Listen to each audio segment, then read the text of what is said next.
கரெக்டாக சொல்லணும்னா திமுக ரெகுலராக ஒன்று சொல்லுவாங்க, பூனைக்குட்டி வெளில வந்துருச்சு, நாய்க்குட்டி வெளில வந்துருச்சுன்னு. இது இவங்க எல்லார் மனசுக்குள்ளேயும் இருக்கக்கூடிய ஒரு தவறான புரிதல், தவறான எண்ண ஓட்டம். எதையுமே வக்கரமாக பார்க்கக்கூடிய ஒரு எண்ண நிலைப்பாடு இருக்கிறவங்களுக்கு அது ஏதோ ஒரு காலகட்டத்தில் வெளியே வந்துடுது. அந்த மாதிரி அவங்க ஏமாறும்போது அந்த பூனைக்குட்டி வெளில வர்றது தான் இந்த மாதிரியான ஆபாச பேச்சுக்கள். ஒருத்தர் மேலே இருக்கக்கூடிய வன்மம் ஆபாச பேச்சாக வெளிப்படுது. அந்த மாதிரி வன்மம் இல்லாதவங்க எவ்வளோ கோவப்பட்டாலும் அவன் நாகரிகத்தோடு தான் பேசுகிறான்.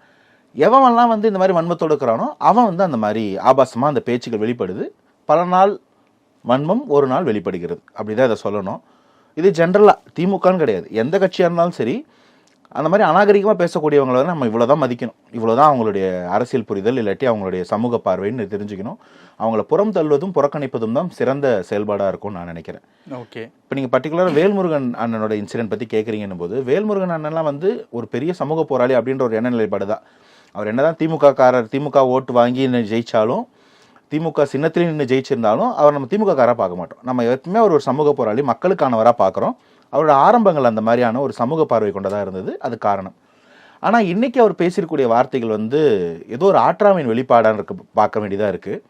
மோரோவர் அவருடைய திமுக இருக்கக்கூடிய பொலிட்டிக்கல் பாஸஸை ஹாப்பி ஆக்கிறதுக்காக